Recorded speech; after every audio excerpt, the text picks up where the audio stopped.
What do a psychic medium, a bloody coat, and a razor have in common? You're about to find out on this episode of Forgotten Felonies.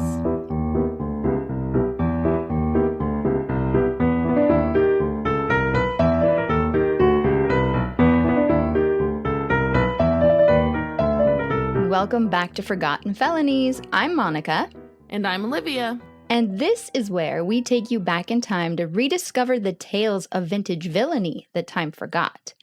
This is episode 2 of the Pearl Bryan murder case.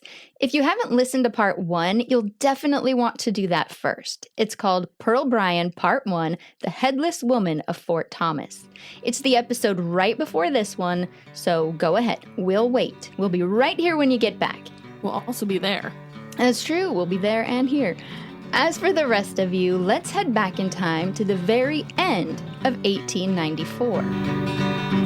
Now people, if you listen, a story I'll relay that happened near Fort Thomas in old Kentucky State.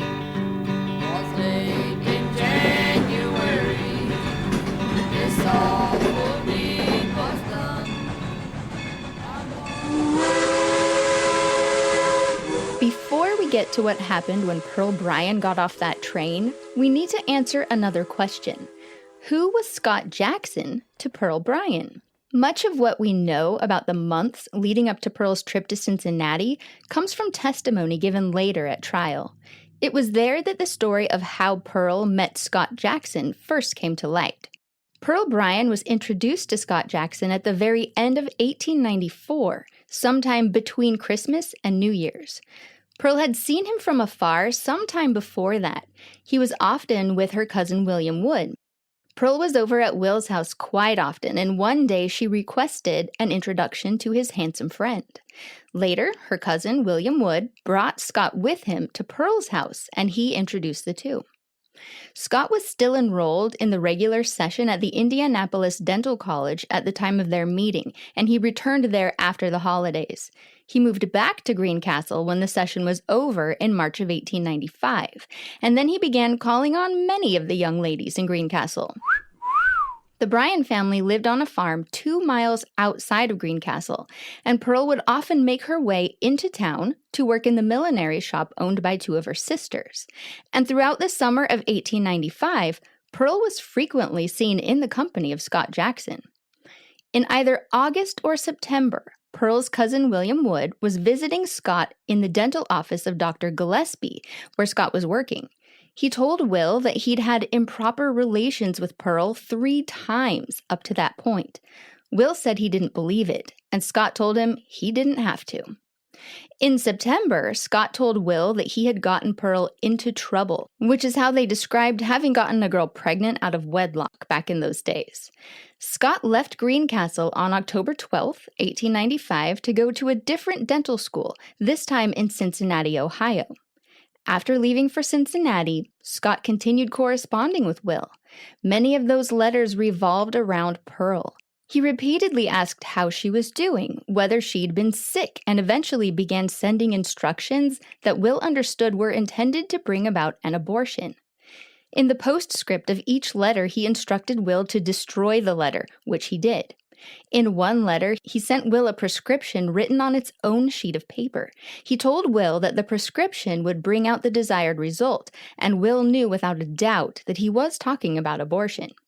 According to Will, he consulted a few friends to seek advice about what to do. They told him he better have nothing to do with it because this could get him into big trouble. So he simply handed the paper with the prescription to Pearl.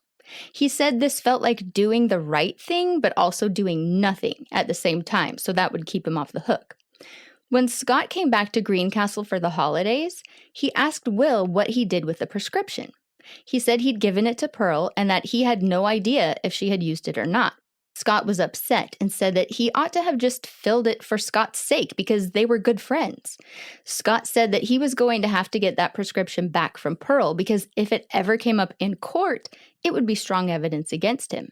A few days later, Scott and Will went out to the Bryan home. When the rest of Pearl's family wasn't within earshot, Scott told her, "Pearl, I'm going to get that prescription filled. I think we'd better try it. You give it to me. She went upstairs and got it, and he put it in his vest pocket. The next day, Scott was talking to Will about abortion. He told Will that abortions were no big deal at all and they were done every day. He said he could perform it himself if he had the instruments. A few days after that, Scott told Will that he had fully decided to do the abortion, and he asked Will to send Pearl to Cincinnati. Will received a letter from Scott Jackson on Friday, January 24th, 1896. This letter said that he should send Pearl soon, and he had a nice room all fixed up for her. There would be an old woman looking after her, and the operation would be performed by a surgeon and a chemist who were very familiar with the procedure. Will saw her shortly after receiving that letter, and Pearl told him she had decided to go to Cincinnati for the operation. She told him again on Sunday, January 26th. Will sent a postcard to Scott Jackson to let him know when she would be arriving, and then the next day, Monday, January 27th, Pearl left the Vandalia Depot on a train at 1:35 p.m. She was 23 years old. She believed she was traveling to Cincinnati to solve a problem and then return home. Will Wood never saw nor heard from her again. Now, we need to pause for a second and discuss the date that she arrived in Cincinnati. Some people say she arrived on Monday, January 27th. Scott Jackson says he got a postcard from Will on Monday saying she would be there that night. Other sources swear it was Tuesday, January 28th that she arrived. The grand jury found that she arrived on January 28th, and yet the trial treated January 27th as the arrival date. Are you confused? Me too. But we are going to go with January 27th because her sister, the cab driver, William Wood, the hotel clerk, and even Scott Jackson all said her arrival in Cincinnati was Monday, January 27th. And I mean, that's what's in the trial record. Final answer? Final answer. Pearl Bryan's train first took her to Indianapolis. Then she purchased another ticket that would take her over to Cincinnati, where she was supposed to be met by both Scott Jackson and Alonzo Walling. You may all be wondering how Scott and Alonzo both wound up in Cincinnati. Well, I have answers. It turns out that Scott Jackson didn't return to the dental school in Indianapolis in the fall of 1895 because he had got himself into quite a bit of trouble there. Seems that he does that wherever he goes. Mm-hmm. There was at least one arrest for keeping the company of lewd women, and he hung out a lot with a local criminal named Nellie Crane. We should look into Nellie. We should. He had once stolen a diamond ring and some silk handkerchiefs, and he gave them to Nellie, who was a frequent flyer at the Indianapolis jail. He later admitted, while drunk, to have stolen all of it from the Wen department store, which was where he worked on Saturdays. One night, he and Nellie were drinking together, and according to her, he became a fiend, she said. He pulled out a razor and threatened to kill her. Scott and Nellie wound up being prosecuted together for evil association. The things they would find. I know. So, Scott Jackson figured he ought to leave Indianapolis and would enroll in the Ohio College of Dental Surgery, located in Cincinnati, Ohio, when the next regular session began in the fall. It's interesting how they called them regular sessions. Mm-hmm. When that regular session of dental school in Indianapolis had ended in the previous March of 1895, Alonzo Walling wound up moving from Greenfield, Indiana to Oxford, Ohio, where she moved in with her sister and her brother-in-law. Mrs. Walling had just gone through a divorce from her second husband. Alonzo moved to Oxford as well. Dr. Sparks, who Alonzo had been working for back in Greenfield, Indiana, contacted Dr. Rothenbush in Hamilton, Ohio, and got Alonzo a dental assisting position there. Alonzo worked there for the whole summer of 1895. Now that he was living in Ohio, the closest dental school would be the Ohio College of Dental Surgery. 20-year-old Alonzo and 26-year-old Scott were together again. Yes, and since they'd become such good friends back at the school in Indianapolis, they decided to be roommates in a boarding house in Cincinnati, Ohio. Their boarding house wasn't far from the dental college, and it sat right in the middle of a busy part of the city. The boarding house was located at 222 West 9th Street, which was right next door to the Robinsons Opera House at 224 West 9th Street. Life was very busy in that part of the city. Every day, they were surrounded by horse-drawn streetcars, Busy sidewalks, pharmacies, saloons, restaurants, hotels, and all the excitement that came with living in one of the fastest growing cities in the Midwest. Scott and Alonzo spent most of their days attending lectures and clinics at the dental college. Like most dental students of the era, they were learning anatomy, chemistry, surgery, and the latest techniques in dentistry. But when classes were over, the city offered plenty of distractions for young men.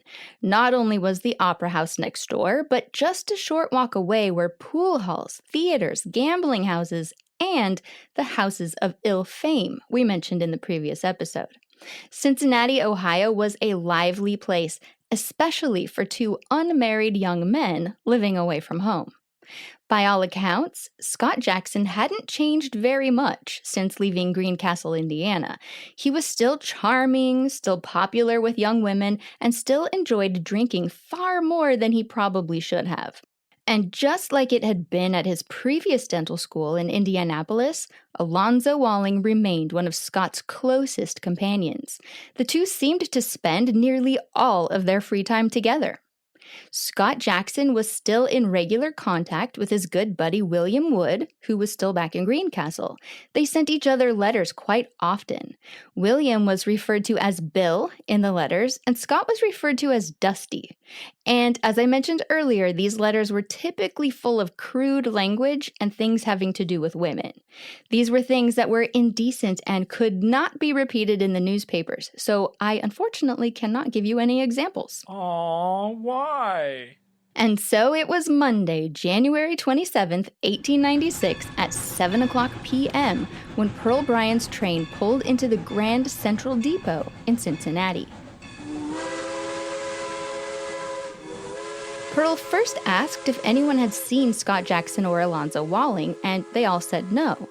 There was a hack, which was a horse-drawn carriage working as a taxi, sitting at the depot just waiting for passengers. Pearl asked driver John Belly, and that's spelled B-E-L-L-I, to take her to the Palace Hotel, and she said that Scott Jackson had said that he would be stopping there. Well, he was not at the Palace Hotel, so Pearl asked if she could be taken to the dental college. They couldn't locate Scott there either, so they went back to the Palace Hotel once more to see if maybe he'd arrived there while they were gone.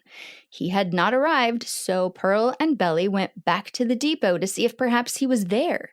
After they didn't find him, Belly drove her to the Indiana House to get herself a room. The Indiana House was a hotel located on 139 West 5th Street. She walked in with her two valises in hand and went up to the counter. She asked if she could stay there without officially registering, and she was told that she could not, so she wrote her name down as Mabel Stanley. Where she was supposed to write the city she was from, she simply wrote the word city. She paid the 50-cent fee for the night and settled into room number 114 to wait for Scott. She had asked Belly to wait outside for a minute because she wanted to write a message. She wrote a message for Scott telling him to come to the Indiana House and ask for Mabel Stanley, and then she gave that message to Belly to get it to him at the college in the morning, and he agreed. Female weakness. Many beautiful women die in the very prime of life. Others live to middle age, but are seldom sound and healthy. Why is this, you ask? We answer, self-neglect. But your life can be lengthened and home made happy if you commence at once. Try one package of Park's Vaginal Suppositories, and you will never regret it. They will make a new woman of you and will absolutely cure all the distressing forms of female weaknesses. No experiment, no doctor's examination. A positive cure. Leukorrheas, or whites, are usually entirely cured by 1 or 2 applications. Price $1 per package by mail, prepaid. Park Remedy Co., Boston, Massachusetts.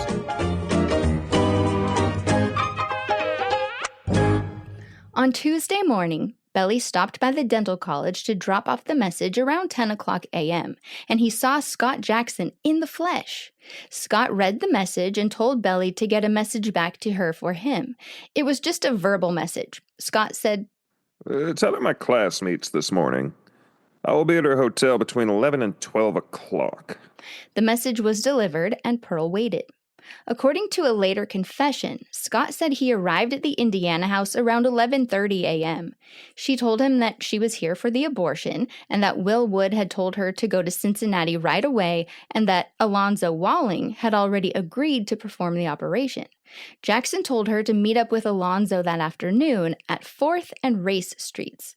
Then Scott went to have some lunch with Alonzo and told him about that afternoon meeting, but Alonzo said that he couldn't meet with her until later that evening.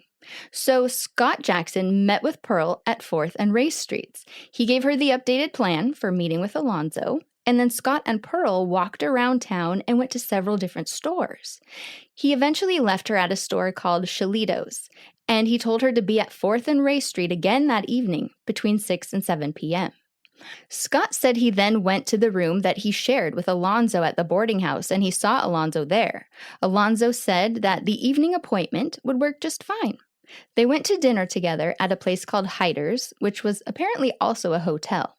When the time came to meet Pearl, Alonzo went to Dave Wallingford's saloon, and Scott went to the meeting place at 4th and Race Streets. He escorted Pearl to the saloon, which was on George and Plum Streets. Alonzo and Scott both had a drink, and then the three of them went outside on the sidewalk to talk about the plans for the operation. Alonzo said he hadn't yet rented an apartment where they could perform the operation, so it wouldn't be done that night, and it was put off until the next day, Wednesday. Scott and Pearl caught a ride on the Walnut Hills car after that at around 10:30 p.m. They went into Hyder's for a late-night snack, and then Scott took her back to the Indiana house. Pearl paid another 50 cents to stay one more night. Scott told Pearl to meet him in the morning around 11 o'clock at 4th and Race Streets. On Wednesday morning, Scott first went to the college, and then he arrived at the designated meeting spot at 11 o'clock a.m. He told her that Alonzo Walling would be meeting her right after he had his lunch, which would be around 1 o'clock that afternoon. According to Scott Jackson, that brief meeting with her on Wednesday morning was the last time he ever saw Pearl alive. Whether or not that storyline is completely accurate is up for debate, but it certainly sounds plausible. We can piece together more of her movements from witness accounts. On Wednesday afternoon, Pearl was seen inside the Hockett Brothers and Puntenny Piano Company, located at the northeast corner of 4th and Elm Streets. She reportedly spent nearly an hour in there. She was helped by a salesman by the name of Mr. Smith Van Forsen. He showed her many different pianos, and she asked a lot of questions. When Mr. Van Forsen asked her if she'd picked one out yet, she said that she was actually looking for a piano for her sister, and she wished that her sister could see them all. Mr. Van Forsen offered to send some catalogs to her, and Pearl told him just send them to Mrs. Stanley in Greencastle and they'd find their way to her, no problem. When he asked for her name, she simply said it was Miss Bryan. It was either that day, Wednesday, that Pearl made her way to an establishment that could repair hair switches, or it could have been the day before when she and Jackson went to various stores and shops. We first heard about hair switches when we covered the case of William Hooper Young. These were kind of like hair extensions, and women could clip them into their own hair to create fuller hair or big hairdos. Pearl had one that had apparently broken. She left it with the store and gave them instructions to simply mail it back to her home in Greencastle, Indiana when the repair was complete. That package arrived by express mail in Greencastle, Indiana on Thursday, January 30th. Her family thought it was odd that it had come from Cincinnati because she was visiting a friend in Indianapolis. They didn't think too much of it. One more thing to note is that Pearl left the Indiana house on Wednesday, and nobody knows where she stayed that night or the next. Despite Scott Jackson saying he hadn't seen her again after Wednesday morning, witnesses have a lot of details to the contrary. On Thursday afternoon in Cincinnati, Pearl and Scott Jackson were spending some time together. They were seen arguing on a street corner by one witness, but she was unable to make out the conversation. She could tell that Pearl was quite upset about something. Shortly after that, the two of them knocked on the door of a woman by the name of Mrs. Plymouth Weeks. Mrs. Weeks was a well-known trance medium who lived on West 9th Street. During the late 1800s, spiritualism was incredibly popular across the United States. Many people believed that certain individuals could enter a trance-like state, communicate with spirits, or receive supernatural visions about the past, present, or future. Whether people viewed them as genuine psychics or clever entertainers depends entirely on who you asked. Mrs. Weeks was one of Cincinnati's better-known trance mediums, and according to her, Pearl and Scott sought her advice the day before the murder. Well, that's partially correct. It sounds like only one of them was really seeking advice. According to Mrs. Weeks, this is what happened. She said it was Thursday, January 30th, around 2:30 p.m. when a man and a woman went to her house. Her first instinct was how odd it was that they both had light blonde hair, because from their action I judged that they were lovers, and the choice is usually by contraries. So Mrs. Weeks thought that blonde people naturally want darker hair people as lovers, and vice versa. Opposites do attract. Yeah, well, that was actually a really big popular belief in the 1890s. Mrs. Weeks said that the girl was very upset and had a haunted expression in her eyes. She asked if the two of them could have a sitting, but Mrs. Weeks said she doesn't do two people at once. Pearl seemed to hesitate a little, but then she agreed to go in for a sitting by herself. Mrs. Weeks then invited them in. The girl referred to her companion as Doc.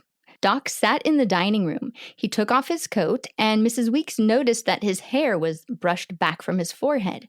She said he had steel blue eyes and a troubled air. Mrs. Weeks took the young lady into the seance room. Mrs. Weeks thought that she was pretty, and she could tell that she was from the country rather than the city. I thought I noticed signs of approaching maternity, but I said nothing. When the girl sat down at the table, she was on the verge of hysteria. Mrs. Weeks then started a music box playing on the table. After a little while, the girl calmed down and gave a few sighs. Then the seance began. I remember nothing further until I was awakened from my trance by the girl's sobs. I questioned her, and after some hesitancy, she said, "The spirit of my dead sister Jenny appeared to me, and I asked her what I should do. The spirit advised me to go home to my parents, but I told her that this was impossible, as my uncle and my parents would not permit me to stay home." As she said this, the girl began to wring her hands and sob hysterically. I tried to comfort her, when she suddenly broke out, saying, "Oh, won't you help me?" I asked her if she was sure it was the spirit of her sister who had spoken to her, and she replied, "Yes, I'm sure it was." "Then," said I, "follow her advice and go home." "Doc will never marry me, and I shall be disgraced," she exclaimed. Finally, after she seemed to have regained control of herself, she viewed the situation in a more practical light, and she asked me whether I knew no one who would take care of an erring creature like herself until her trouble was over. Mrs. Weeks never asked exactly what she meant by her trouble. She believed the young woman was pregnant and understood that Pearl was asking if she could stay there until the baby was born. Mrs. Weeks told her that she didn't engage in that kind of business, and even if she wanted to, she didn't have the room. She again suggested that the woman follow her sister's advice, and the young woman again insisted it just wasn't an option. Mrs. Weeks took her back to the room where they had left Doc. He looked up at her with an annoyed look on his face and simply snapped, "Well?" She understood what he was asking and simply replied, "Nothing." What exactly was he asking? I honestly don't know. Maybe he wanted to know if she had found some resolution or something, but it's a mystery to me. Mrs. Weeks then turned to Doc and asked him if he wanted a sitting as well, and he very rudely said, "No. You didn't give her any satisfaction, so what's the use of me going in?" The girl looked really nervous, wringing her hands, and Mrs. Weeks offered her a glass of water. As she left the room to get it, she heard Doc call the girl Pearly. She later said she hadn't even connected these two to the Fort Thomas murder until she read in the paper that the victim had a sister named Jenny who had died the previous July. That's when it all clicked, and the images in the newspapers showing Scott Jackson and Pearl Bryan looked familiar. It would seem there was one last stop that Thursday. Scott Jackson took Pearl back to Wallingford's saloon. They didn't stop in to get drinks, but Scott just had a favor to ask of the proprietor, David Wallingford. Scott said that his lady friend had broken the handle on her satchel, and he asked if he could have some string so he could fix it. It was just an ordinary errand, but it was significant enough to prove that Scott Jackson was later hiding something. It's unknown where Pearl stayed on Thursday night. On Friday, January 31st, We don't know what Pearl did that morning or afternoon. The only sighting we have of Pearl was in Cincinnati at Dave Wallingford's saloon, again, located on the corner of George and Plum Streets. It was around 6:30 or 6:40 p.m. when Scott and Pearl arrived. Dave Wallingford, the saloon's owner, knew both Scott and Alonzo quite well. This saloon was one with a bad reputation where women of bad character came every evening. Scott and Alonzo came almost every evening, and they typically had another man, Fred Albion, with them. The three were seemingly always together, and if they weren't, they were asking where the others were. This means that Scott and Alonzo were very familiar faces to Mr. Wallingford and his staff and would not be mistaken for anyone else. Scott and Pearl went into stall number 4 in the wine room. They remained there for 15 to 20 minutes. Soon, Scott emerged alone and said to the porter, "Hello, sport." In response, Alan said, "Doc, lend me 50 cents. I haven't got it, sport. I'm going to Mr. Wallington to borrow $2. There's a lady in the back room. Go and see what she wants." The last part of the quote is actually disputed because Dave Wallingford later said that Scott simply walked up to the counter and said he wanted a sarsaparilla for his lady friend in the back. And then Dave told the porter to take a bottle to her. So Alan either went to the back to take her order or he simply went back with her order. No matter how it happened, he spoke to Pearl. Right away, he noticed that she was attractive. She wore a black felt hat decorated with black feathers, green ribbons, silk flowers, and black beadwork. And she wore a short black winter cloak that fell just below her hips. Beneath the cloak was a green checkered wrapper, which other sources say was blue, so it was likely some variation of a teal or another blue-green mix. This wrapper is one that had belonged to her sister Jenny, and it had actually been made for Jenny by Pearl's mother and her sister, Mary Bryan Stanley. Over the lower half of the wrapper, she wore a dark blue flannel skirt. The skirt extended to the floor, and beneath this, Alan could see that she was wearing some button-up boots with rubber overshoes to protect them from the weather. To finish off the outfit were pale yellow kid gloves. She wasn't the kind of lady who usually frequented this establishment, and he could tell that she was not a woman of ill repute. While Alan was making sure Pearl got what she'd asked for, Scott and Dave Wallingford both drank a glass of whiskey over the counter. Scott asked Dave if he could borrow $2 for a cab ride. He had a valise in hand, and Dave's first instinct was to say no, thinking Scott was on his way out of town and he'd never get his money back.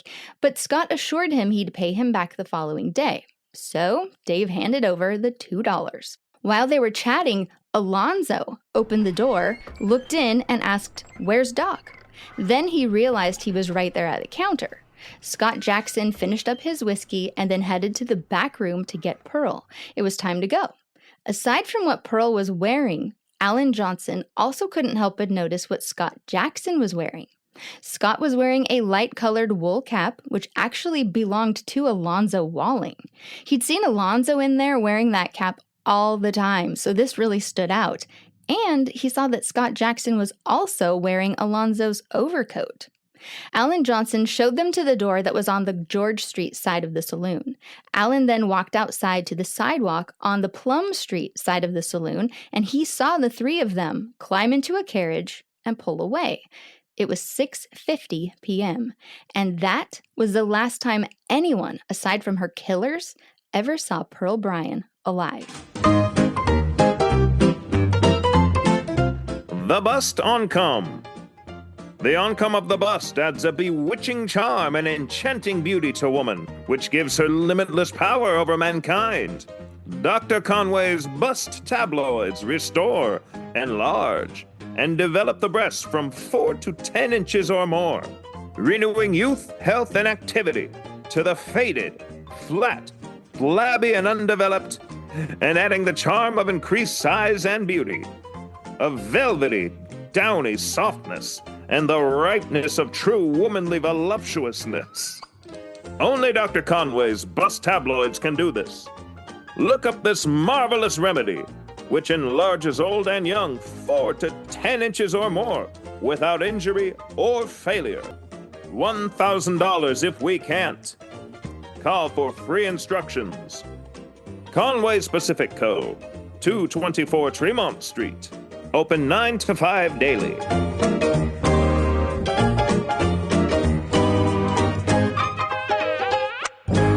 The following morning, Saturday, February 1st, right around 8 o'clock a.m., 16-year-old John Hewlin found the headless body on John Locke's farm. All of the surrounding communities were shaken up. Evidence was collected, the scene was documented, the body was examined exactly as it had been found, and then the work began.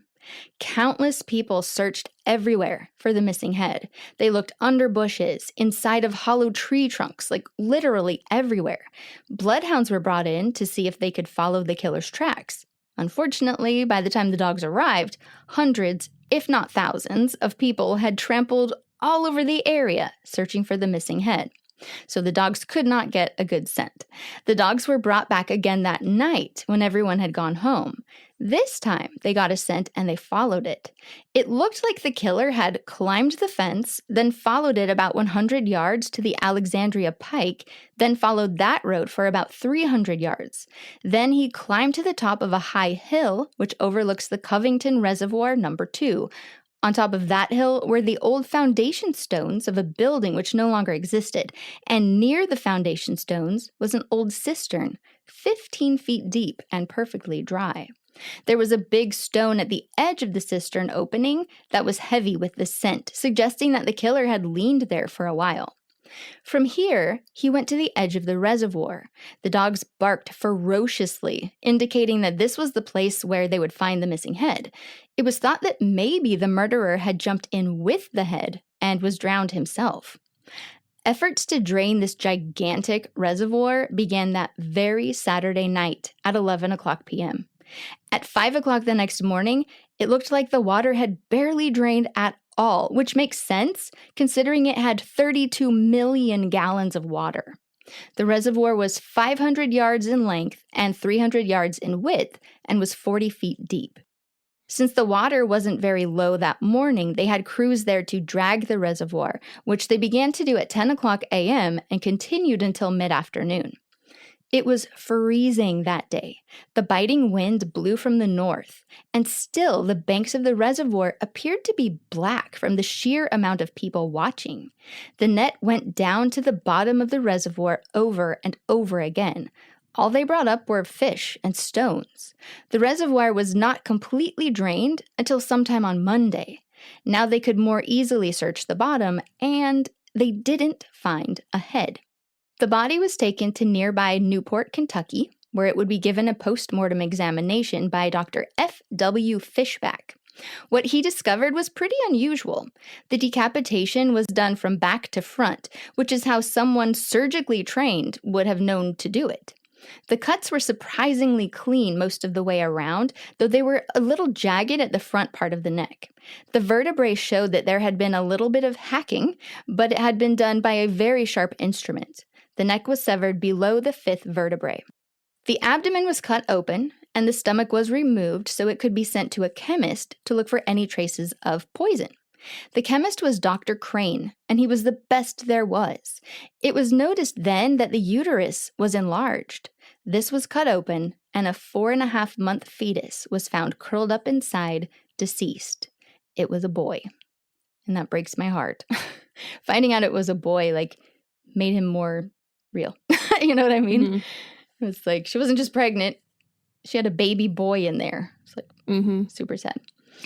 Many different doctors wound up examining the body. Some thought her head was cut off before death. Some thought it was after. But ultimately, they found that she had not died from the effects of poison, which would have left telltale signs on certain organs.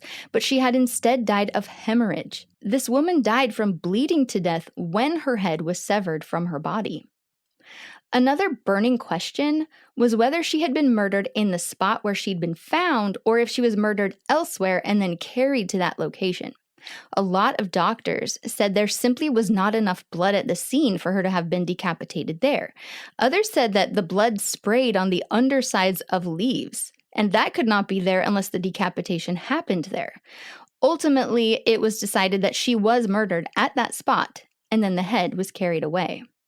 The police had gotten very busy themselves. They were following every lead they had and coming up empty. It was Mr. L.D. Pook, the shoe merchant, who led the police to the Lewis and Hayes shoe store in Greencastle, Indiana, and the body was identified as that of Pearl Bryan on February 5th, 4 days after finding the body. Scott Jackson and Alonzo Walling were taken into custody that same day, and because one of their biggest tips came from letters between Scott and Will Wood, they were after Will as well. Will Wood was 19 years old in February of 1896. He was what they called sporty back then. Today we would use the term preppy. He was fashionably dressed, he liked to socialize, he enjoyed the nightlife, and he was a bit of a ladies' man. Will also couldn't seem to figure out what he wanted to do with his life. A bit over a year prior, William began studying piano tuning. He did some work with that for a while, but he got bored with it before he became truly good at it. At one point, he had his family convinced that he was attending DePauw University. He kept up this ruse for 3 months before a professor told him that Will wasn't enrolled there at all. A couple months before the murder, he started studying dentistry at the office of a local doctor, but then he quit going because it was boring. He has no ambition. None. At the time of the murder, William had decided to go to South Bend, Indiana, to begin studying medicine. His departure from Greencastle coincided with Pearl's departure to Cincinnati. Will left on Thursday, January 30th. His first stop was Plymouth, Indiana, because he had some friends there and he wanted to do some partying. He stayed there for a few days. While he was there, he wrote a letter to Scott Jackson. It's dated February 1st, and it read in part, My dear Dusty, surprise day? Well, here I am, away up here. This is one hell of a town. You know that I used to live here. I have saw, or seen, lots of my old friends, several old girls, one or two of my old girls. But nevertheless, I had one hell of a time last night and was up till 3 o'clock this morning. I've been up so late here of a late that I feel like, well, you know what. Well, how is Dusty? I suppose he has come back by this time, that he is well enjoying himself, etc. How are you anyway? Has anything happened yet to you or anybody else? If not, why not? I want to know the latest, all the news. If you have let a chance go by without improving it, I'm going to raise hell with you, and then some. If you have grown chicken-hearted, you ought to be shot. That is all I have to say about it. But I want you to write me all you know. And if you don't know anything, write what you don't know if that suits you any better. He's nosy. He wants to know if they did the abortion yet. Like, that's what he's getting at. But yeah, So William finally made it to South Bend on Monday, February 3rd. Just 3 days later, he would be hunted down by detectives from Kentucky. He was located and arrested at 4:30 a.m. on February 6th. He agreed to go to Ohio willingly, and he was loaded up on a train that very morning with Sheriff Plummer and Detectives McDermott and Krim. Even though these 3 lawmen were from Kentucky, it was decided to take William Wood to Cincinnati, because at this stage of the investigation, they were assuming that Pearl was likely murdered in Cincinnati before being taken to Kentucky, which meant that Cincinnati authorities would have had jurisdiction. When the train arrived in Indianapolis from South Bend, they were met by William's father, the presiding elder of the Methodist Episcopal Church. Yeah, good job. As well as William's uncle, who was also a reverend. Will and his father clasped hands and embraced. His father had tears streaming down his face. There were also a few attorneys coming along to help Will with everything. Will's uncle, Reverend G, that's G-E-E, handed Will a letter that had arrived for him. It was from Scott Jackson, written sometime after the murder on January 31st. It said, Hello, Bill. I've made a big mistake. I will probably be discovered. I hope he will stand by me. I wonder if Doc will stand by me. Will figured Doc was referring to Dr. Gillespie, who Scott had worked for the previous summer in Greencastle. Will tore up the letter right after he read it. The train then left Indianapolis to travel the rest of the way to Cincinnati. Meanwhile, in Cincinnati, Scott Jackson had given a bit of a confession on the night of February 5th, after he had been arrested. He said he knew Pearl Bryan, he knew she was dead, her head likely made the blood stains inside of her valise, and he had helped get rid of her clothes. He also asked why they hadn't yet arrested Alonzo Walling, so officers went to get him that night as well. Alonzo Walling also gave a bit of a confession that night. He knew who Pearl Bryan was, and he was sure Scott Jackson had murdered her. He believed Scott had murdered and beheaded Pearl in Kentucky, and then kept her head in one of her own valises in Cincinnati for the next 3 days. He said that Scott then dropped her head into a sewer. Alonzo said that when the clue about the shoes was printed a day or two after the murder, Scott said to him, Damn those shoes. They'll get us into trouble yet. And then at 7 o'clock that very evening, before either of them were arrested, and while their boarding house was under surveillance, Jackson ran into Alonzo Walling on the street and said to him, It looks as if that Greencastle business will bring us trouble yet. So basically, they were both accusing each other of the murder. Yes. And the craziest part is that they are both very convincing in their own ways at different times. Like, it's a very back and forth sort of thing, reading through all of this in chronological order. It was the morning of Thursday, February 6th, that things got crazier and crazier. A reporter arrived at the jail and asked Scott for an interview. Scott decided to give a full confession. In this story, he said that William Wood had gotten Pearl pregnant and asked Scott for help. Pearl came to Cincinnati on Monday, Scott went to see her on Wednesday, and her friend, who was going to do the operation, said that he had a place ready to do it, and then Pearl went with the friend, and Scott never saw her again. He then said that Pearl's friend was in fact Alonzo Walling, and he's pretty sure Alonzo murdered her. He also believes that the head was thrown into the river. The next day after the girl was killed, Walling told me at the boarding house that we should not leave anything lying around. I asked him what should be done with the girl's clothing, and he said that the river was the best place for things of that kind. I went down to the suspension bridge Friday or Saturday night and went out on the bridge and threw the stockings, skirt, and other things over the railing into the river. Then his story changed a little more. He confessed to having visited Pearl on the Wednesday before the murder, and he said that's when he took her valise and dumped out her clothes, and asked why he did that. He said it was to cover their tracks, which seems so weird because that Wednesday he wouldn't have known that Alonzo Walling was going to murder her 2 days later. So why did he take the valise? How strange. Unless he did know. So it was later that night, still on February 6th, when Alonzo called reporters over and said he wanted to tell the whole truth. He said he felt bad about not telling the whole truth from the beginning, and then he proceeded with his story. Alonzo had first heard of Pearl Bryan right after the holidays, so it was just a month earlier. At one point, Scott Jackson called Alonzo over to a corner and told him that he had got a girl in trouble and that he intended to kill her. Alonzo then started asking questions like how he planned to do it, and Scott said he was going to take her to a room and give her a drug that would kill her and then leave her there. And then he planned to go back to the room after a while and kill her if she hadn't died. Then he would cut her body up into small pieces and drop them in the vaults in the neighborhood. This made me sick, and I told him I had heard all I wanted to. What is a vault, you ask? That is what they called the big hole underneath outhouses, and these were very big holes. I was talking to my grandpa on his birthday about outhouses, and the people who came and scooped it out and put lye, they were called honey dippers. Were they?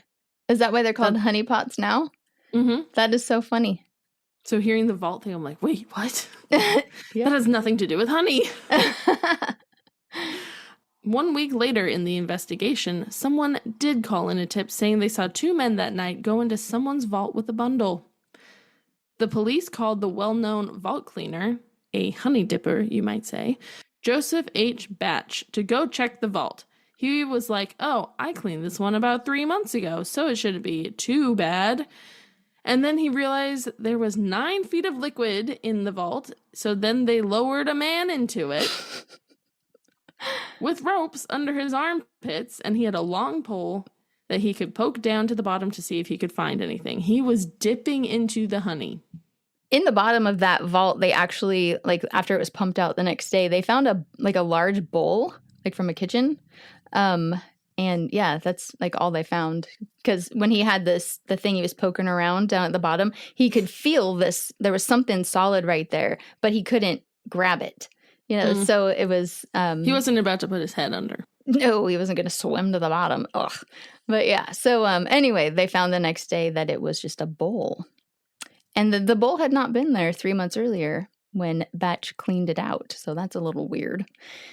But yeah, so back to the confession. Scott said he'd dropped the body parts into random vaults in the neighborhood, and Alonzo said that the thought of that was too much and he didn't want to hear any more. He also said, About 2 weeks ago, he asked me if I would help the girl out of trouble, and I said I would. He said she was coming here in about a week, and he would take me to where she was stopping. Last Monday, he told me the girl would be here that night. He went to the Grand Central Depot, and I went to the CHND Depot. She came in over the latter road, but I missed her. The next day, Jackson told me the girl was at the Indiana house and asked me to go down there. I went with him, and he went to her room while I waited downstairs. The next day, he told me he had an engagement with the girl at 4th and Plum Streets, and for me to go there and tell her he would meet her in the evening. That is the last I ever saw of the girl. Now, I don't know if any of you guys caught it or not, but when I first told you how Pearl's final days were spent, it was Jackson who met her at the corner every time. Now Alonzo is saying that Jackson asked him to go meet her at the corner on Wednesday and tell her that Jackson would see her in the evening instead. And for absolute clarity, that first version where I shared everything that happened in those days, that's all based off of a confession from Jackson that came much later on. So which one do you think is correct? I have no idea. When did he kill her? I guess he did it Friday night. How did he do it? Well, if you go to our room, you will find a hypodermic syringe, which I think will tell you the whole story. What do you mean? Well, he had a bottle of white stuff in the room, and I asked him what it was. He said it was arsenic and cocaine. I asked him what he was going to do with it, and he said he was going to give it to the girl. Did he give it to her? Well, I don't think he did. The next day I heard him ask a doctor what was the easiest way to kill a woman, and he told him that an injection of hydrocyanic acid would kill a person before the needle could be drawn out. Then Jackson told me that was the way he was going to do it, if he could get any of the poison.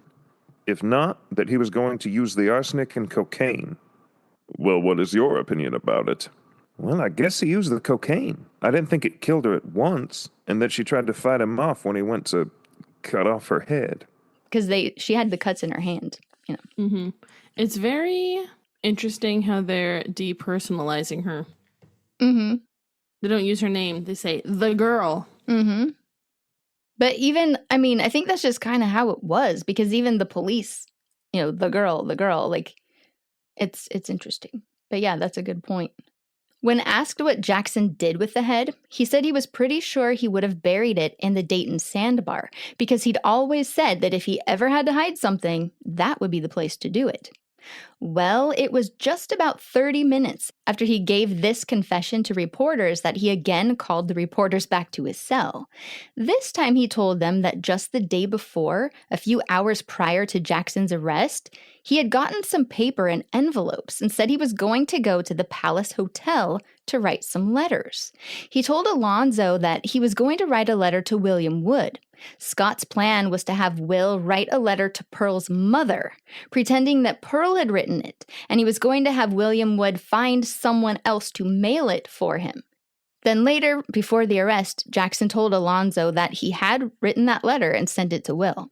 This information was passed on to Mayor Caldwell, and he sent a telegram to the postmaster in South Bend, Indiana, asking for all mail addressed to Will Wood be sent to Cincinnati.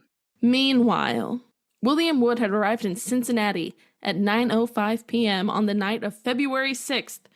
He answered a lot of questions. William said that Scott Jackson had told him that he'd gotten Pearl pregnant and planned to have an abortion done.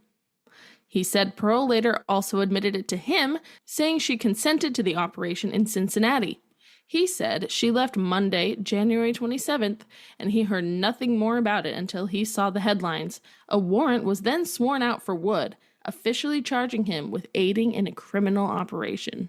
So on February 5th, they identified the body and arrest the suspects, and on February 6th, they have confessions. But the two who are clearly responsible for her murder are pointing the finger at each other. And they eventually put the two men in the same room together and had Walling give his confession while Jackson was freaking out and denying everything. The two of them would have likely killed each other if they hadn't been restrained. That's what it said in the papers. And it was simply impossible to figure out who was telling the truth and who was lying.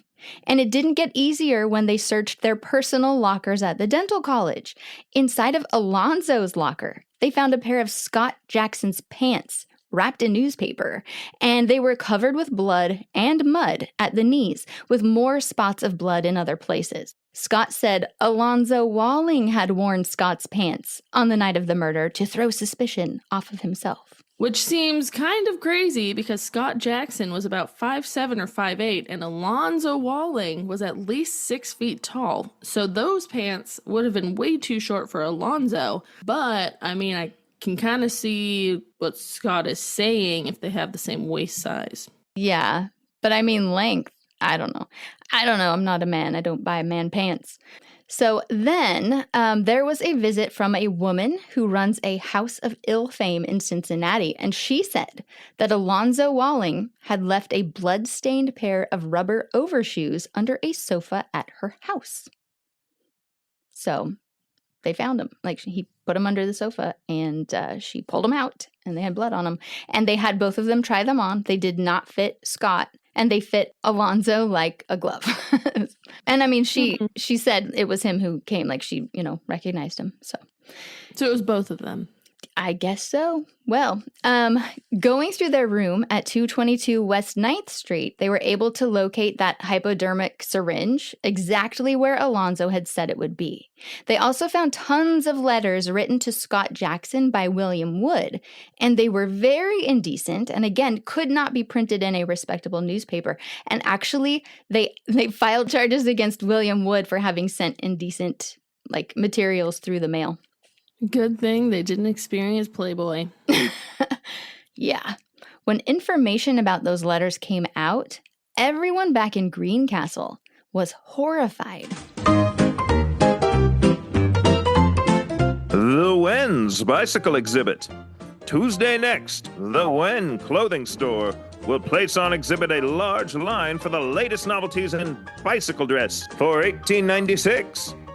The exhibit will show that this new mode of traveling brings with it new styles in dress. The exhibit will be comprehensive in the number and style of costumes shown, there being 1,000 different styles in this exhibit. Everything in bicycle wear will be shown, except footwear. There will be some very loud stockings shown, and then some not so loud. The Wen will be open in the evening from 7 to 9 o'clock. Cameron's orchestra will furnish music during the evening. The Wen Clothing Store. On Friday, February 7th, it was another very busy day with a lot of developments. It is madness how much stuff unfolded so fast in the days following the arrests. It is crazy. So let's talk about February 7th. Jackson and Walling had their first court appearance that morning. As I'm sure you can imagine, the place was crowded and people were practically climbing over each other to get a good look at the prisoners. But it ended very quickly. Both of them were granted a continuance until February 13th. It was like a 3-minute thing in front of the judge, and then they were taken back out.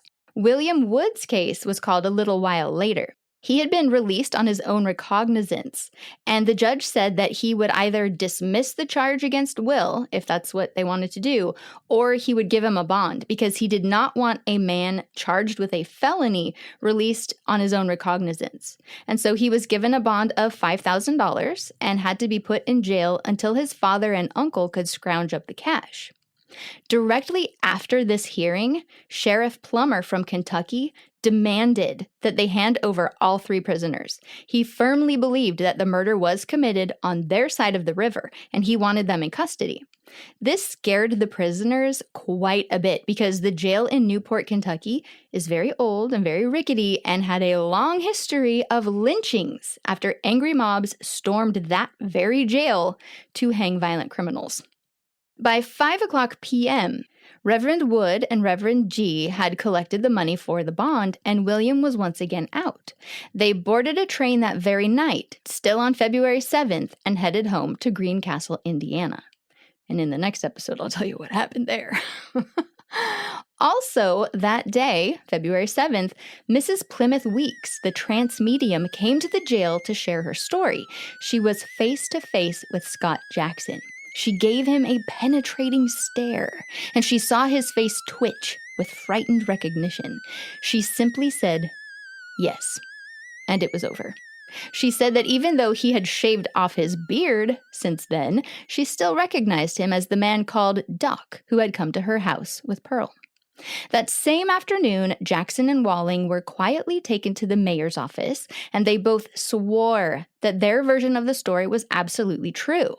Alonzo angrily said to Scott, Why don't you tell where you put that bundle Monday night? I don't know anything about it. Yes, you do.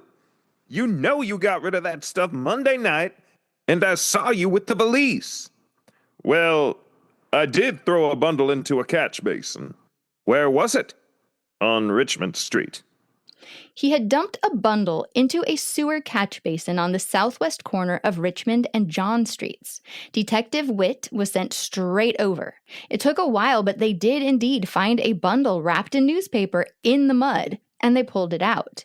They took it to police headquarters and found that it was Jackson's black coat. On the lining of the sleeves was a lot of blood. One pocket had a lot of tansy flower, which is used to produce miscarriages by making it into a tea. Later that evening, a reporter asked Scott about the coat. The reporter said, I don't see why anyone would want to throw away his coat. Do you? He said, I'm sure that it is not mine. Do you know how it got into the catch basin? No, indeed I don't. He tells them where it is, and then they get it, and he's like, I don't know. yeah, I don't know. It doesn't look familiar. I'm just a baby. I don't know. Yeah. So he's definitely a liar. Yeah, I mean, that right there is like, okay, clearly you cannot trust what this guy is saying, you know? Well, then the reporter asked what had become of the dress that she wore when she initially arrived. The reporter said, It was brown, wasn't it? Well, maybe it was. What became of it? I don't know, but I might have wrapped it up with her underclothes. What did you do with the bundle? I threw it into the river, I guess. Are you certain about that? I guess I am. The same reporter then walked down to Alonzo Walling's cell. Alonzo asked him, Is Jackson weakened yet? No, but the officers found a coat in the catch basin. Is that so? Well, he told him where it was while we were in the mayor's office this afternoon. I tell you, he is weakening, and he will tell all about it. There was a little more talking, and then the reporter said, Do you think the head was burned up in the college furnace? No, I don't. If the officers only keep up the search, they will find it. Jackson says you killed the girl. Yes, I guess he is trying to throw all the blame on me. He will weaken yet, and then the people will find out that I had nothing to do with it. See how like they can be both pretty convincing? I mean, right now, we're on Walling's side, right? Because Jackson just lied. But I mean, just wait, this is wild. Well, on that very same day, still February 7th, a druggist by the name of Mr. Yulin showed up at Chief Deitch's office and told him that on Wednesday, January 29th, just 2 days before the murder, Scott Jackson showed up to buy a dram of cocaine. Yulin told him he didn't have that much, but if he would come back a bit later, he would have it. When Scott came back, he didn't have enough money to pay for the whole dram, so he took a smaller amount. He bought 20 grains of cocaine and said he would be using it for a patient. We should probably stop for just a second and talk about the cocaine. Back in 1896, cocaine was a medication. The amounts being discussed here are probably confusing, so I'll explain it, because I know all about it. Back in 1896, medicines were measured using an old apothecary system. One of the smallest units was called a grain. A single grain weighs only about 65 milligrams, or roughly the weight of a grain of wheat, which is exactly where the name came from. When doctors used cocaine as medicine, they usually prescribed it in very small amounts. I wonder why. A typical dose was about 1/4 to 1/2 of a grain, and even one full grain was considered a fairly large medicinal dose. Cocaine was commonly used as a local anesthetic for eye, nose, throat, and dental procedures because it could numb things really well. Now compare that to a dram. A dram was a much larger unit of weight. 1 dram equals 60 grains. So if someone bought a dram of cocaine, they weren't buying a single dose, they were buying enough cocaine to make somewhere around 120 to 240 ordinary medical doses, depending on how it was used. So when the officers heard that Scott Jackson was trying to purchase a dram of cocaine, they paid attention. For an ordinary dental student, that was an unusually large quantity to have on hand. And he didn't get all 60 grains, but he did purchase 20, which is still a lot. And that means that this part of Alonzo Walling's story checks out. Also, still on February 7th, it was late in the afternoon when one of Pearl's brothers, Fred Bryan, as well as her sister, Mary Bryan Stanley, went to the jail to face Scott Jackson. Detective Wappenstein took them back to Jackson's dimly lit cell. Jackson was lying down, facing the wall. He heard his name and he got up to peer through the bars. He recognized Fred Bryan at once and then quickly turned his eyes away from him and looked directly at the detective instead. The entire time they were there, he kept his eyes on Detective Wappenstein. Fred just stared at him hard. And after a long moment of this, Fred said, "If they let him out of here, I'll fix him." And that is that means murder. So they said that a lot. Like, he said he was going to fix her. That means they were going to kill somebody. So there was what felt like several minutes of silence when suddenly a drunk man in another cell began singing a mother's appeal to her boy in a very clear and sweet voice. The lyrics struck Jackson to his core. He shuddered and he sank down on a wooden seat, dropping his head into his hands.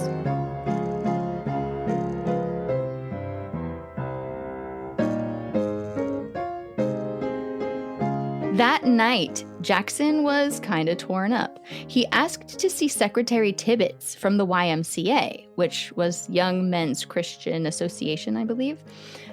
So Secretary Tibbetts had been up on the stand during the sermon in the ballroom the previous Sunday.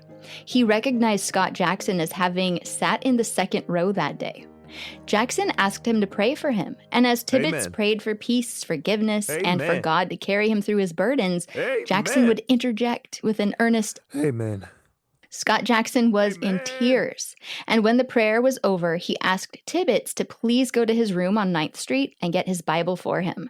He also asked for paper and a pencil. This is the same guy who wanted to put the Bibles in all of the cells, right? No, he was just up on the stand. That was Dwight L. Moody. The most renowned divine pulpit speaker of his generation. So no, apparently they just had a lot of other like high-ranking or famous or whatever religious people sitting up there on the stand, like behind Mr. Moody. Mm-hmm. Now, Tibbetts did just what had been asked of him, and he came back with Scott's Bible. He asked if he could read a chapter from the book of John to Scott. Scott asked if it was the 14th chapter, to which Tibbetts said yes, and then Scott went ahead and recited several verses, word for word, from memory. The substance of that chapter is, "Let not your heart be troubled." So Scott told the man that he realizes the promise in those sacred words, and then he outlined his trouble for him. Jackson said that he had been intimate with Pearl Bryan, but he was not her murderer, as God was his judge. He said he had no idea where she was killed, nor where her head was. When Tibbetts later talked to reporters, he said, "If that man is guilty of murder, then I have been very badly deceived." he was very convincing, all of this "pray for me," and "here's what I did do, but I didn't do that." So, Well, February 7th was not yet over. Shortly after 9 o'clock that night, Alonzo Walling called for a reporter. He was very nervous, and he asked the reporter if any new developments had taken place. The reporter said that they were now thinking Pearl must have been murdered on Thursday the 30th, rather than Friday the 31st. And a big part of it was because Alonzo Walling couldn't even recall where he was on Thursday between 10:30 p.m. and 3 o'clock a.m. the next morning. He had left his boarding house at 10:30 that Thursday night, and he wound up at Hyder's Hotel at 3 o'clock a.m. to go to sleep. That's it. If I could only think where I was that night, I would be all right. The reporter asked, How does it come when your very life depends on it that you cannot tell where you were? He said, Well, I don't know. I can't think where I was. If I could, I would be all right. well, that was around 9 p.m., and Alonzo called him back to his cell around 11 p.m. It has come to me like a dream. I mean, about where I was Thursday night. I left the house about 10:30 with Fred Albion. Fred Albion was a barber who also roomed at the same house and was very, very close friends with both Alonzo and Scott.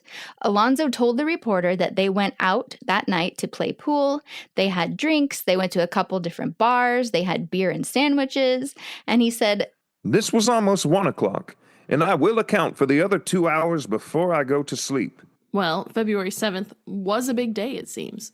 yeah, and honestly, it seems like every day was just as big. On Saturday the 8th, so now it's just 3 days after they were arrested and 1 week after the body was found, Scott Jackson was asked about the cocaine purchase, and he readily admitted it and says that he got it for and gave it to Alonzo Walling. Really? Yep. Scott also became very religious after having talked to the YMCA guy the night before. I mean, predictable. I mean, what else are you going to do? You gotta lean into something in prison. Yep. So he spent the whole day reading the Bible that day, and he sent his mother a letter. And in this letter, he told her that Will Wood had gotten Pearl pregnant and had sent her to Cincinnati for an abortion. His roommate was supposed to do it, but the roommate killed her, and now he's blaming it on Scott. He swore to his mother that he was innocent. On the 8th, we also get 2 new confessions.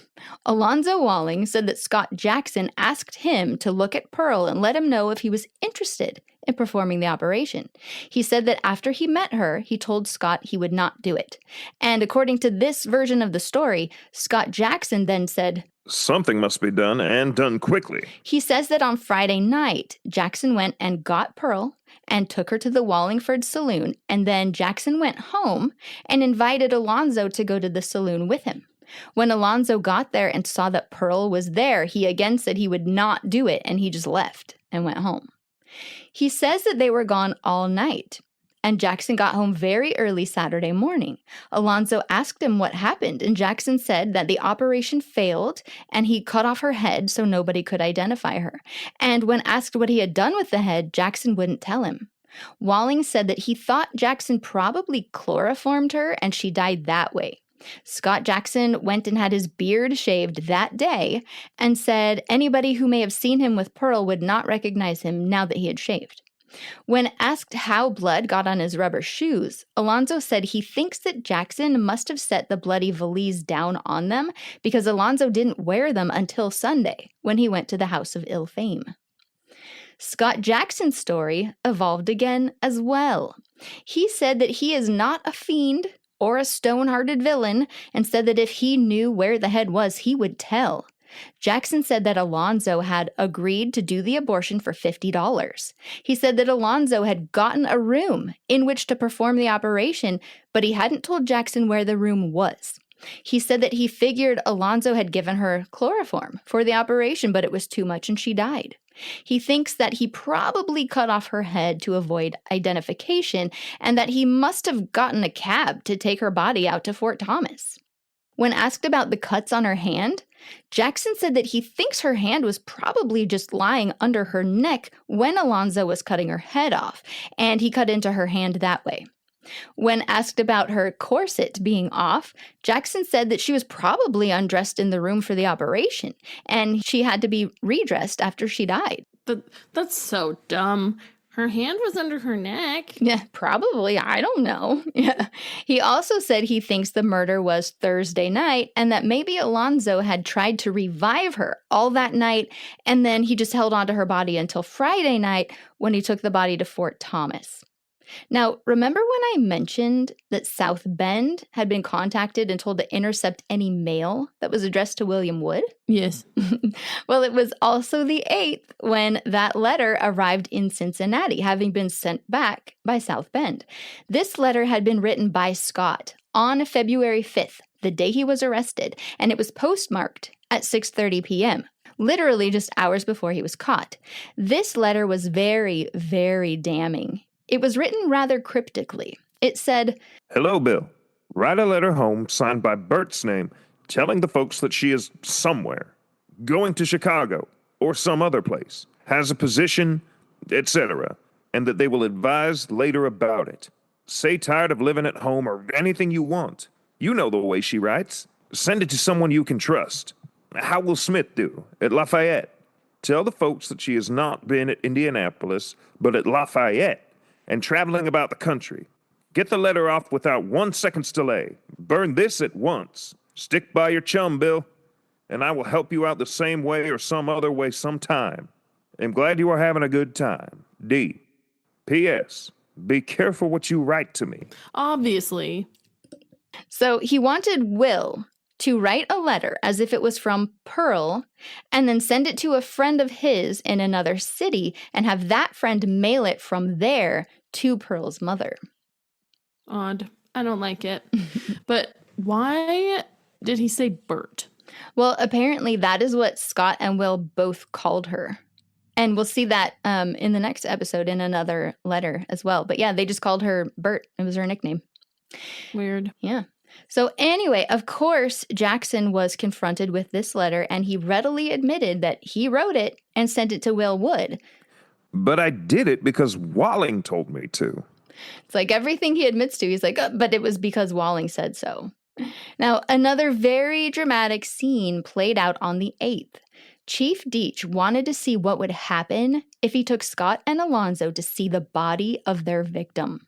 Pearl's body had been transported from Newport, Kentucky, up to Cincinnati so that it could be released to her brother and sister for burial. The hope was that they would see the headless body and break down and then just tell the whole truth. Both Scott and Alonzo were taken to Epley's undertaking establishment.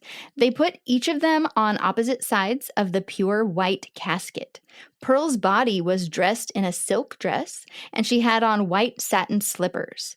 The paper also said she had white silk something, but like that word was like smudged out, and I couldn't tell, but I'm assuming maybe it was gloves, but that's just a guess. She had her hands at her sides in a natural way, and there was lace draped over the throat where the head was removed. Okay, it was lagging, but it's crazy that they just put lace over the stump. Well, what were they going to do? You know? Crazy. So Alonzo and Scott are standing there, and then in comes Mary Bryan Stanley and Fred Bryan, Pearl's siblings. Yeah, Scott Jackson was very nervous, clasping and unclasping his hands. His eyes went from one end of the body to the other, and he was shaking his head. Walling, however, looked totally cool. He looked at the body, showed no element of shock or disgust. He looked at the faces of everyone in the room, and the only sign of emotion at all on Walling was just his foot tapping nervously. See, now that reaction makes me think he's seen it before. Right. And I mean, they, like I said in the last episode, they did do dissections and stuff. They did those things in school. So, I mean, this is like a cadaver. He has seen these, You know what I mean? Mm-hmm. So Yeah. that, I mean, I feel like that kind of explains why he wasn't like, oh my gosh, you know, because he's had to do these things. So I don't know though. Maybe he was just like, whatever, guys, you're not going to get me.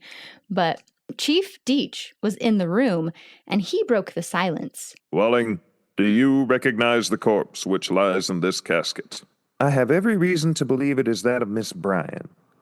How do you know that? From what Mr. Jackson has told me. Chief Deach then turned to Jackson and said, Jackson, do you recognize this corpse? I suppose it is that of Miss Bryan. What makes you think so? I see her relatives here. He turned back to Walling and said, Walling, did you kill this woman? I did not. Who did then? I have every reason to believe from what Jackson told me that he did. So then he turned back to Jackson and said, Jackson, did you murder this girl? I did not, sir. Can you look upon this corpse and deny that you committed this crime? I can, and I do most emphatically. Who did kill her? I have every reason to believe that Walling did. So still they're pointing fingers at each other right there. So much for best friends. Yeah. So the Bryan siblings were given the opportunity to ask the prisoners questions, and both of them declined. They left the room, and the prisoners were being prepared to be taken back to jail. Then Sheriff Plummer from Newport, Kentucky, pulled back the lace that had been covering the throat, and the prisoners did not react at all. He was trying to see if they would be like, oh my gosh, cover it up or something, but nope, no reaction. Scott and Alonzo were then taken back to their cells at police headquarters. Chief Deach hadn't yet decided if they would stay there or if he was going to send them over to the county jail, because he didn't know whether or not they were going to be immediately sent to Kentucky. Well, it was decided at this time he was just going to send them to the county jail, but before doing that, he wanted to try one last thing to get a confession out of them. He called for the Bryan siblings to come to the station. They were taken into the lieutenant's room, and first Scott Jackson was brought in to stand in front of Mary Bryan Stanley. She began to cry and said, Mr. Jackson, I come to you and ask, where is my sister's head? For the sake of my poor mother and for my sister and my brother. I beg you to tell me where my sister's head is. It is my last chance and I want to send it home with the body. Won't you please tell me? I beg you. Scott just looked at her and said, Mrs. Stanley, I do not know. Nothing else was said, and he was taken back to his cell. Then they brought in Alonzo Walling. Again, they put him right in front of Mary. She practically begged him on her knees to tell where the head was, and he calmly replied, I do not know where it is. Chief Deach later said, I've been in many trying situations, but I never saw anything equal to that. How they could refuse to tell that poor woman where the head was, I cannot understand. And so the body of Pearl was returned to Greencastle for burial, and the location of her head remained a mystery. There was one more very important development that happened in the evening of February 8th. Right before Scott and Alonzo were transferred to the county jail, Alonzo said something intriguing to a reporter. Have they found Jackson's razor yet? I tell you, if they work this case right, they can get at the bottom of it. Jackson kept his razor in a red case in his trunk. That's what I think he used to cut the girl's head off. That was an awful thing, wasn't it? Despite being about 10 o'clock p.m., the reporter rushed over to the room on West 9th Street and did another search himself. Despite this room being searched repeatedly and as thoroughly as possible, the reporter found the razor tucked away in a little compartment that would be easily overlooked. There's just one thing, though. The razor wasn't found in Scott Jackson's trunk. It was found in the trunk owned by Alonzo Walling. Hypnotism. Lessons by mail or at office by a physician in practice 30 years. Hypnotism can be induced by mail, telephone, or telegraph. Hypnotism stops pain, cures disease, produces sleep, corrects bad habits, controls our children, makes happy firesides. Hypnotism cures liquor, opium, and cigarette habit. It will make children studious, obedient, and obliging. Strengthening the will, develops latent intellectual powers, Free Circular, Dr. Stewart, 525 Montgomery Street, Covington, Kentucky.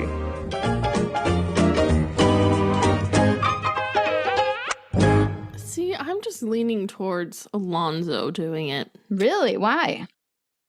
Just how he's acting. Yeah? I don't know. I mean, for me, it's like, it sounds like it was Scott, and he, like, I'm going to put this in his, in his trunk. I'm going to put my pants in his locker. Like he's just trying to throw suspicion off of him. Because keep in mind that thing in Jersey City with Mr. Letts. He totally turned on him and threw him into prison. True. Alonzo just seems too calm. Yeah. I mean, it could just be a personality thing. Like, that's just who he is, under stress. But I don't know. It's just, there was so much back and forth. It's wild. There is so much to this story. Like, so much. Like, for real, you thought I had a lot of pages of notes on Isabella J. Martin. I have way more on this, and I'm not even done. I haven't even read to the end yet. So that's crazy. But anyway, there's so much that I cannot possibly include every little twist and turn, because I'm not going to be like speaking a novel out to everybody. But something happened on Monday, February 10th, that is just too funny not to share. If you thought things couldn't get any stranger, they absolutely could. On February 10th, just 5 days after the arrests, the authorities allowed a physician named Dr. F.W. Schoner to attempt something that was, at the time, considered cutting-edge science: hypnotism. He believed that if he could hypnotize Scott Jackson or Alonzo Walling, they would be unable to hide the truth. The Cincinnati Enquirer reported his confidence in no uncertain terms. Science indicated a path which, if followed up and the conditions being favorable, must result in discovering the truth. The article went on to say that if either man became a passive subject, no power on earth could prevent the revelation of the details of the horrible crime. The sheriff agreed to the experiment. A jail guard escorted the prisoners one at a time into a small, unused room. According to the newspaper, this room was so neglected that an army of spiders had spun their webs over window, ceiling, and wall. So you're saying it was a perfect scientific laboratory for this perfectly good scientific test. Exactly. This is sound science. But yeah, 3 Cincinnati Enquirer reporters crowded into the room to witness what they apparently expected would become one of the greatest breakthroughs in criminal investigation. At 3:30 in the afternoon, Scott Jackson was brought downstairs. The doctor greeted him warmly. Pleased to see you. I want to look into your eyes. Certainly. Jackson mentioned that he had a slight headache. The doctor slowly passed his hands over Jackson's head while staring intently into his eyes. You feel sleepy? No. Don't your eyelids feel heavy? Not a particle. Look straight at me. I am. No, your eyes are wavering. What are you trying to do? Keep quiet. There now. Be calm. Finally, Jackson interrupted. Doctor, well, you're trying to hypnotize me. The doctor admitted. Well, yes, I am. Jackson's response? You can't do it. I don't believe in hypnotism. I won't let you try anymore. Just imagine you're sitting there and you're just so confident. Like that you... Nah. You're just like, no. Your defense against it is just, actually, no. Yeah. It's so funny. I mean, he's like, I have a headache, looking for treatment, And then he's like, wait, what kind of doctor are you? Mm-hmm. So yeah, the newspaper solemnly concluded, this is a quote, science was baffled. The doctor, now sweating, watched as Jackson politely put on his hat and walked back to his cell. Apparently, the one thing capable of stopping this revolutionary scientific breakthrough was Scott Jackson saying nope. Then came Alonzo Walling. Unlike Jackson, Walling wasn't dismissive. When he realized what was happening, he simply said, I'm willing if my attorney permits it. I'm not afraid of the consequences. I couldn't tell more than I've told already. For 10 minutes, the doctor stroked Walling's forehead while repeatedly telling him, Sleep. Be quiet. Calm yourself. Walling's eyelids drooped. He sighed. He appeared exhausted. And then something unexpected happened. He told the doctor that while sitting in jail, he'd begun wondering whether Scott Jackson had somehow exerted a strange influence over him. He remembered occasions when he'd found himself doing things in Jackson's presence that he hadn't intended to do. At the time, he'd dismissed them as insignificant, but now he wondered whether there had been something unusual about them after all. And this is where the article takes a hard left turn. Dr. Schoner became convinced that Jackson himself possessed extraordinary hypnotic powers. Not only that, he suggested Jackson might not even know that he possessed them. According to the doctor, if Jackson ever realized the extent of his hypnotic abilities, there was nothing that he could not have compelled Walling to do. He even speculated that Jackson could have hypnotically compelled Walling to commit murder while leaving Walling completely unaware that he'd done it. If only Scott Jackson knew he had these incredible superpowers hiding deep inside him, untapped energy. He'd be unstoppable. Right? It's so funny. Like, oh, this guy, he's got these powers. He could be very dangerous if he knew. But yeah, so the doctor was particularly fascinated by Scott Jackson's gaze. He described his eyes as darting glances, like a basilisk, and claimed they seem to move with their own electricity. I mean, how dare he have eyes? How dare he move them and look around? What, he's supposed to keep them straight and just turn his neck. How dare? He's clearly magical if he can do that with his eyes.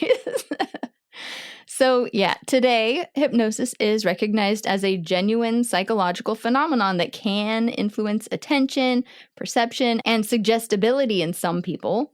But modern research does not support the idea that someone can secretly hypnotize another person into committing murder against their will while remaining completely unaware of it afterward.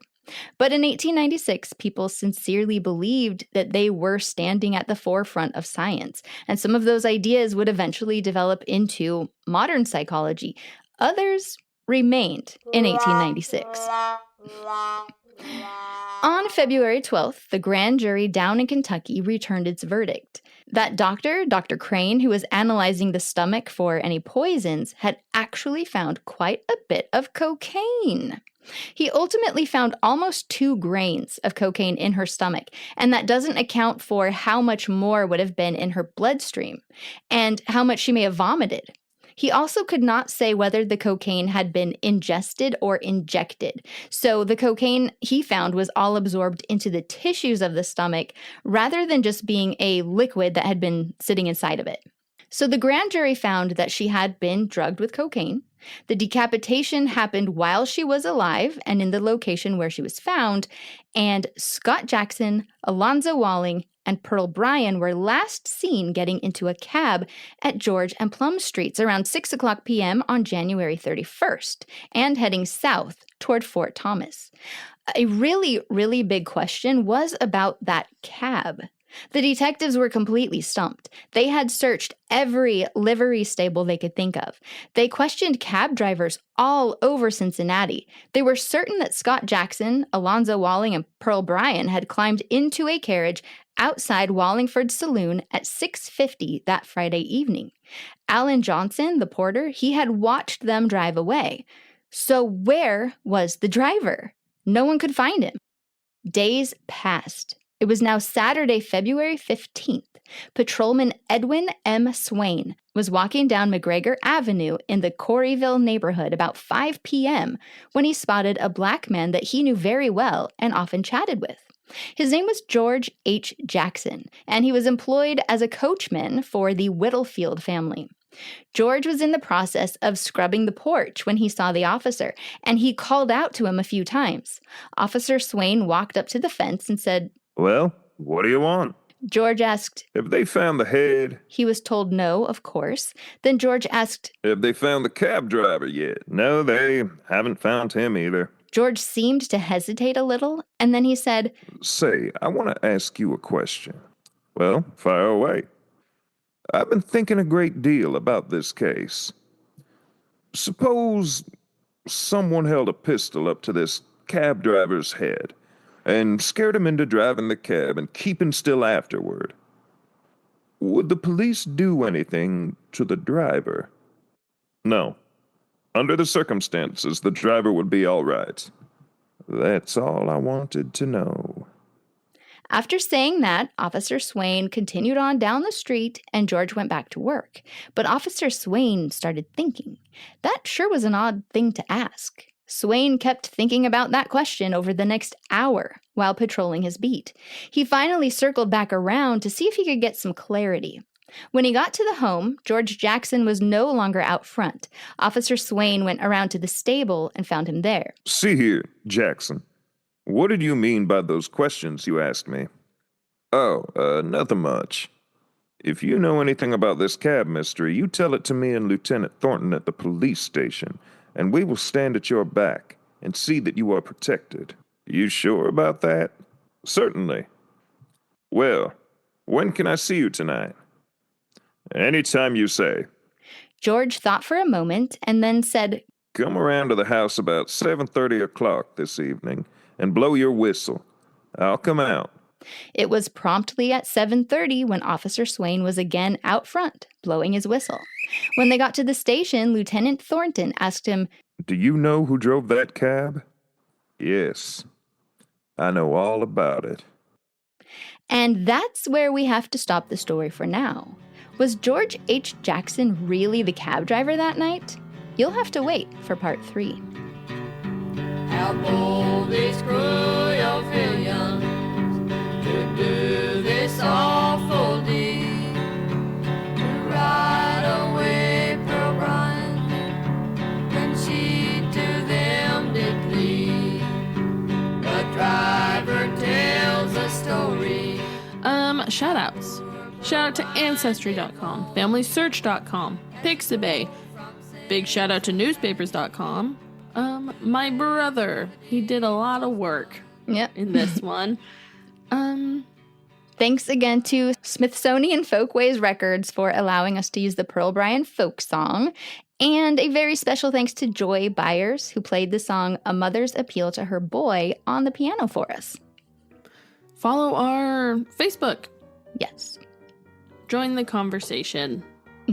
Start a conversation. I tried. I know. Send us fan mail. Yeah. Leave a review.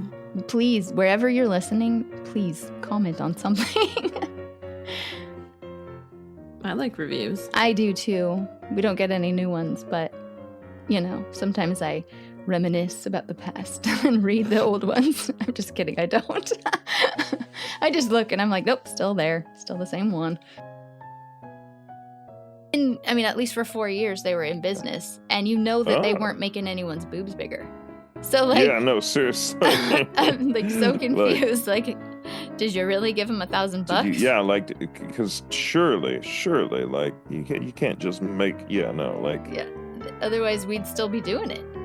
For real? No, I'd even give it a try. Yeah, you got the audacity of just offering $1,000 when it's just not real. And back in the year 1900, that was a lot of money. The bust oncome.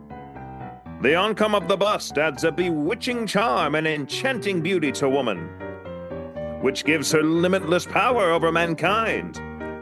Dr. Conway's bust tabloids restore, enlarge, and develop the breast from 4 to 10 inches or more, renewing youth, health, and activity to the faded, flat, flabby, and undeveloped, okay. And adding the charm of increased size and beauty, a velvety, downy softness and the ripeness of true womanly voluptuousness. Oh my God. This person needs to calm down. Only Dr. Conway's bust tabloids can do this. Look up this marvelous remedy